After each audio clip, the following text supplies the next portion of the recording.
a lot of Marth and Seke and stuff, but especially since UCF got released, that was like the last straw. Like that is true. Making the Fox's movement actually consistent, you can't just chump check them anymore like that. That was like when it's like, okay, this is for real, for real. We all need to be really good against Fox.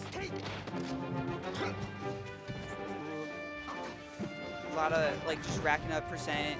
Not too big of openings quite yet. They're both kind of feeling each other out. Maybe a little.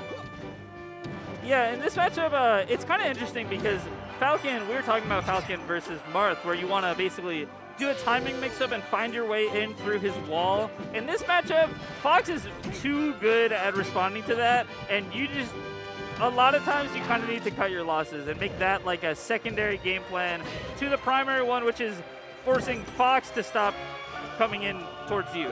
Because the thing about going in versus Fox over and over is that he can do it at the same time, and his rock beats your rock, and that's not a good position to be in. Right. You like really have to guess correctly. Like Fox just can be so belligerent in his matchup. Like the two of them have a nair coming at each other, right? Even if it trades, who's that going to benefit? Probably Fox, because if you hit the first hit, then he barely goes anywhere. But his nair can combo, you know? So it's like exactly. So many especially with like the trade too. If it's just nair one, like you're still like actual fast. Yeah. Also, shooting 2 lasers against Falcon is incredibly important because it gets him to 5%, which is like when up smash starts knocking down. Yeah, which is up smash is amazing in this matchup because we were talking about like so part of the way that you stop Fox from coming in is with those Lord Stomps, with those fade back nairs, fade back knees sometimes even. And up smash can like you can run in, get under, up smash, and get a huge follow up. Absolutely. But yeah, I feel this like match Seke has is been explosive. Yeah, Seke has really been like taking everything to its extreme, its end point, you know. And I feel like PicanteThought is just like there, like it's gotten a really good follow-up at first, but then it kind of just doesn't come to fruition, like there again.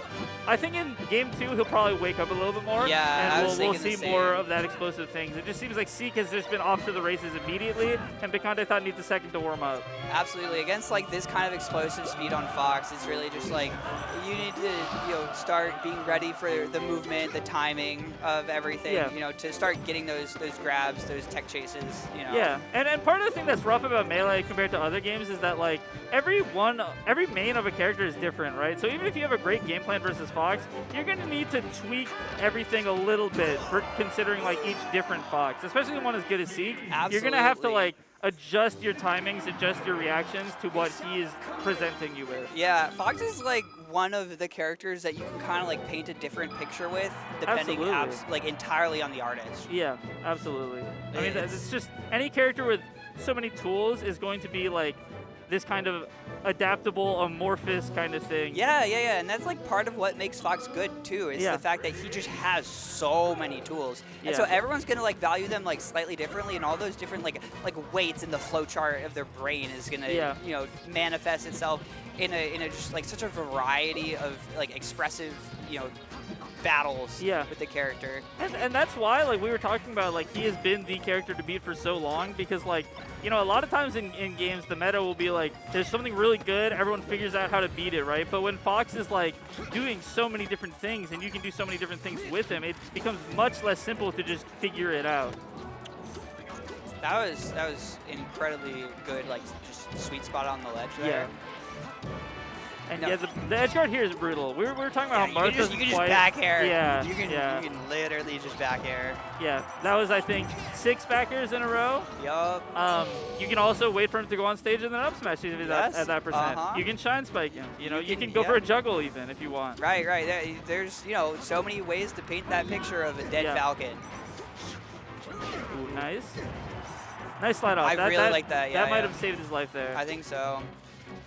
That is like another big thing, like you're talking about, with all the like meta developments, and like this is how you beat this, and like all of them are just so good for Fox. It's like every time someone else discovers something, he's like, wait, I can do that too. Yeah, exactly. And I'm actually like maybe better at it than you are. Yeah. Oh wow. Okay. Yeah, there's a kind of unfortunate SD there. Yeah. But PicanteThought had one of those last game too. That's true.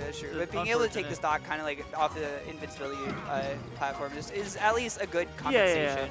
you don't take like a bunch of damage on your next stock, which would really hurt. Right, and I think like something in melee is like the lower percent is like way more valuable because you're in CC range, and like as soon as you kind of get out of like kind of that resource of being able to trade your percent for openings, then it becomes so much harder to like kind of get stuff. You have to like really just play like equal kind of footing of hitting each other. Yeah, absolutely. And like kind of inherently, like the difference between a high percent and a higher percent is just not going to be as much, right? Because if you're at kill percent and then you get a hit on them and they don't die, they're still at kill percent. It doesn't really change anything for you. Right, it's like, oh, maybe they'll like get sent like slightly further. Yeah, for, I might eventually unlock a different move so that I can kill with. Or right, something. right. But like at these low percents, like, which is another thing that Fox is really good at is dealing with crouch cancel. He has drill, he has shine, like, and like I mean, obviously every character has grab, but he's so good at using it. He's so good.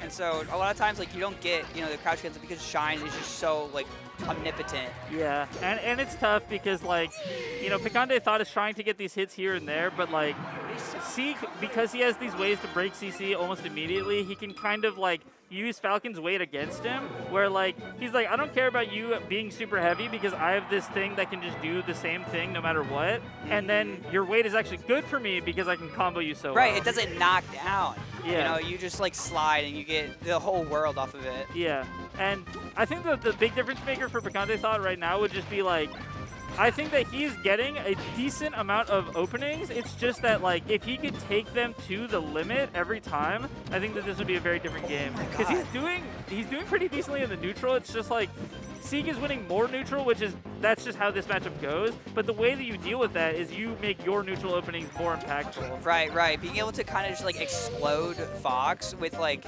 good tech chases and like getting a knee at like 60-70%, you know, and just sending him careening off stage is really how you fight back against the devastation that is Fox's neutral in this matchup.